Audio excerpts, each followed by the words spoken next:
This is going to be a short session, but it's going to be a very fruitful session. So I require your 100% focus. Let's get going with it. So that one loose leg can make the entire organization fall. That is why people whose opinions matter, people whose work is creating a difference, who is impacting the society. So this comes only with confidence, and confidence comes only with learning. So please never stop learning.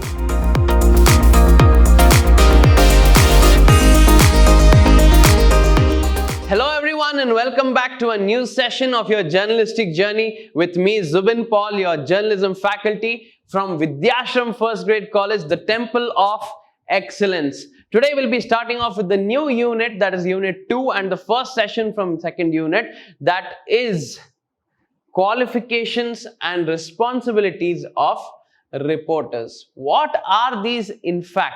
Till now, you will have got a vague idea of what a reporter has to do in a media organization, but just let us pinpoint the facts that entail the qualifications and the responsibilities of reporters. This is going to be a short session, but it's going to be a very fruitful session. So I require your 100% focus. Let's get going with it.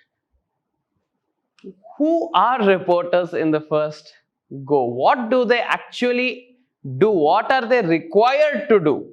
Reporters are responsible for delivering updates and analysis on current happenings with the main goal to keep public updated. Look at the keywords. They are responsible for delivering updates, new information and analysis on current happenings, not past, not future, current happenings.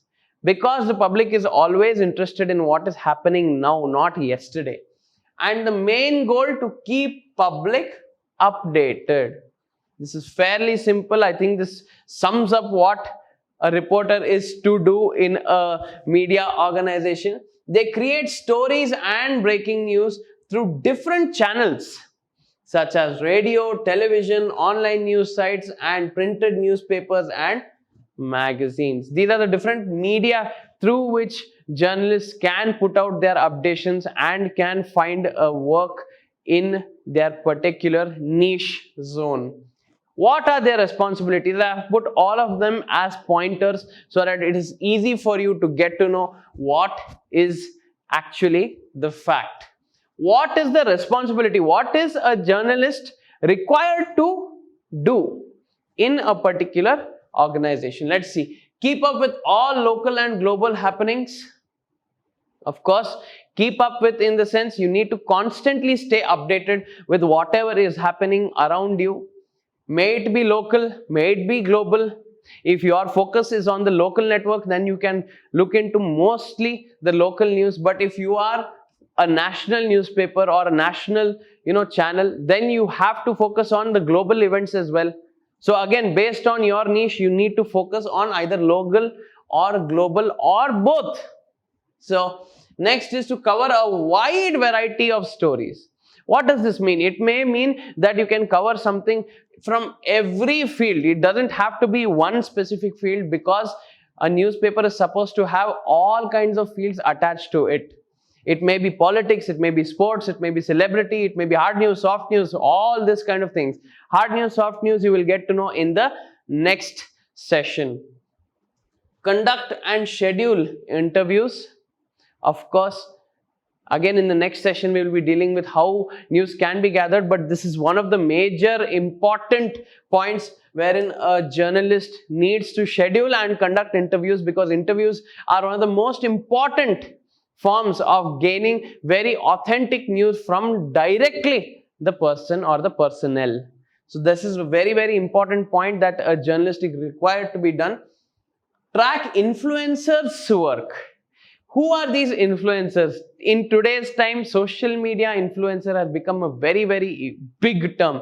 But when you talk about influencers in the journalistic terminology, it basically means people who are making a difference to society, people whose opinions matter, people whose work is creating a difference, who is impacting the society.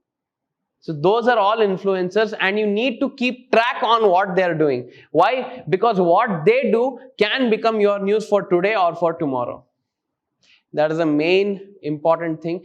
Track influencers' work. Plan, edit and write stories or articles to be broadcast. Of course, this is the most basic function of a reporter, is to plan, edit and write the stories or articles to be broadcast. When you say broadcast, this can also mean for television, but also for printing as well. When we come to printing, it means for the newspaper. But when you talk about broadcast, it means for television. Television scripts also have to be written. Television news scripts have to be written. And that is what comes on the teleprompter, and the anchor has to read that. So for the anchor to have that material, you need to be prepared, and you yourself need to prepare the material and the content. That is also a very important responsibility. You need to verify information provided by the interviewees. Very, very important. Interviewees may not just be the celebrities or the politicians or, these big peoples. It may even encompass eyewitnesses.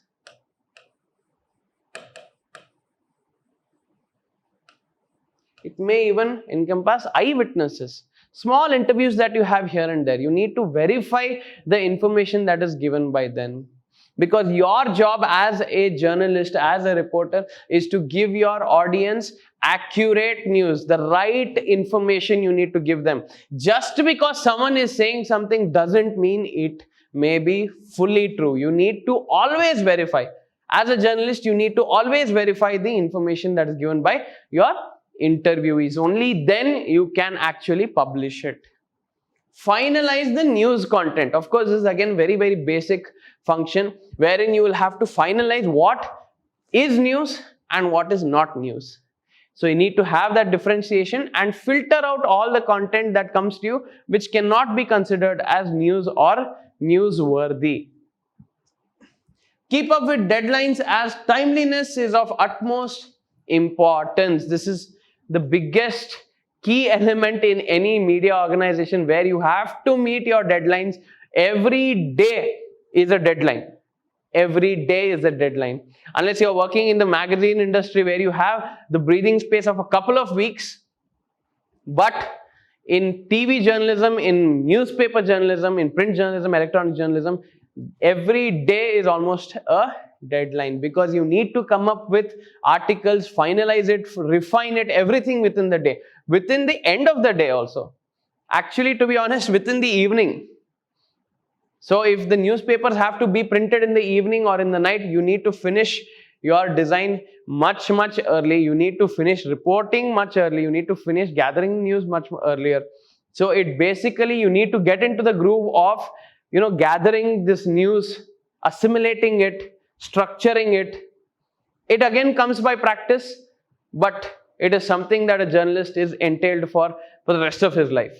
And you need to take it up as a challenge and enjoy the process. Follow news events and other news sources to stay informed. This is again very important. As a reporter, you need to stay informed of what is happening in and around the city, at least the city, if not for the state or the nation.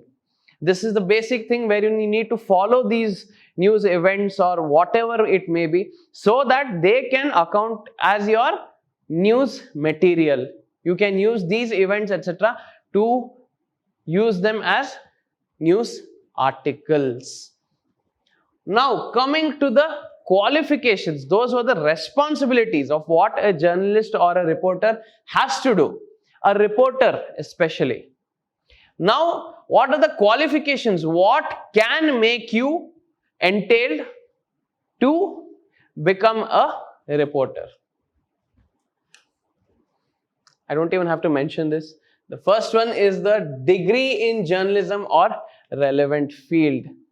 As I mentioned earlier sessions, there was a time when journalists or the journalism industry had people without a journalism degree, because of course that time this wasn't made into an educational stream. But times have changed since the past 5 to 6 years. I would even say 10 years. It has taken a long time to change, but it is growing rapidly. The media industry is requiring more and more proficient and educated journalists.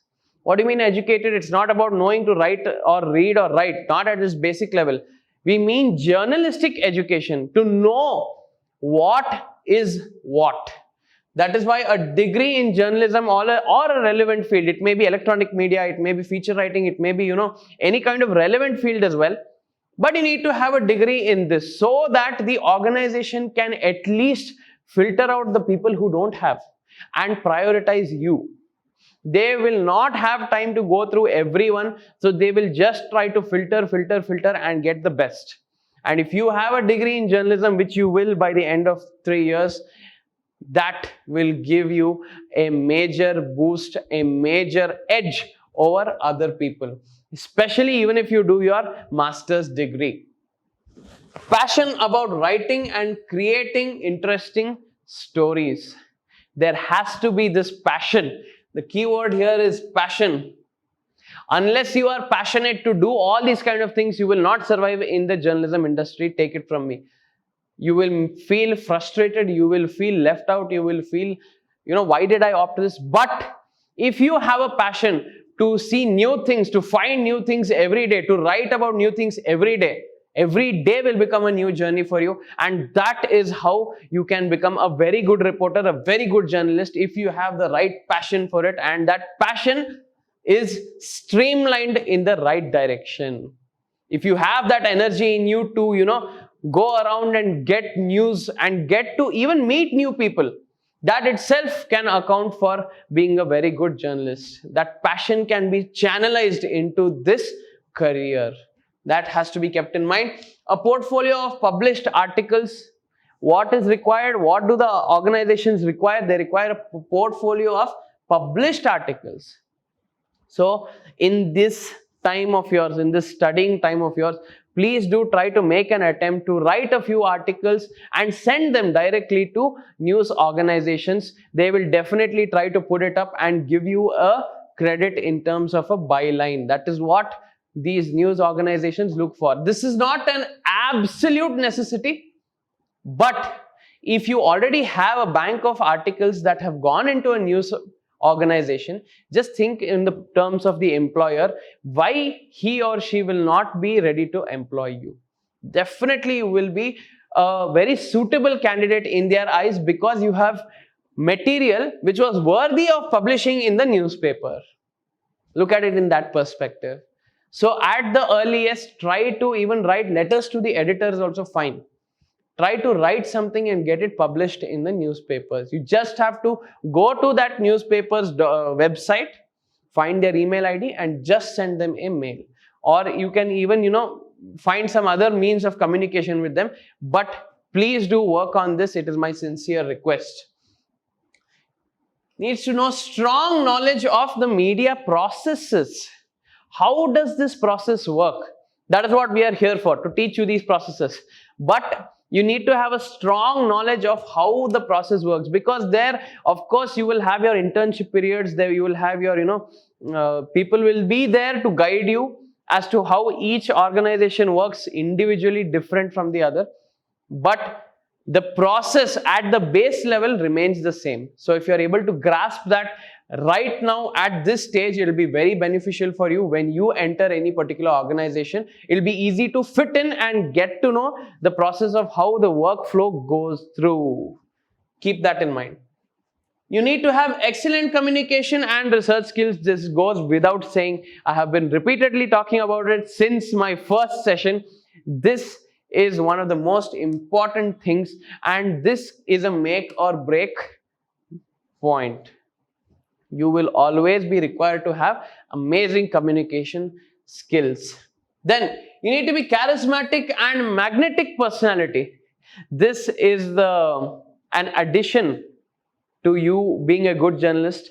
If you have that charismatic personality, people will automatically, start accepting you better, start accepting your ideas better. It is not just valid for, a journalistic field. It is valid for any field, of course. But this is also included as a requirement or a qualification to be a journalist. If you especially want to be a good, if you want to join a job in a very reputed organization, this is also what they look at. Maybe a few, middle tier or lower tier organizations may not look at this, they'll only want the work, but the higher tier organizations will always want every employee of theirs to have a charismatic and magnetic personality. So this comes only with confidence, and confidence comes only with learning. So please never stop learning. Critical thinker and problem solving skills. This is like the basic of it. Any kind of job that you get into, this is a must, that you need to be a critical thinker. What do you mean by critical thinker? A person who is able to critically analyze any kind of situation and make the best of it, come up with solutions, and maybe even rectify it on spot. So you need to have that kind of a skill. You need to develop that kind of a practical nature in approaching a particular issue or a problem or a crisis. And that problem solving skill has to be there within you. You will be told to, face this kind of issue. How will you face this issue, etc., etc. These kind of questions may be posed to you, and that is when you have to actually show your skill. You need to be a team player. Of course, you need to be a team player, because you are a part of an organization that is, having such a huge responsibility towards the society. So if you are not a team player, so that one loose leg can make the entire organization fall. That is why they will always look for a good team player, a person who can coordinate with teammates, who can take suggestions, who can take criticism, and as well give good suggestions.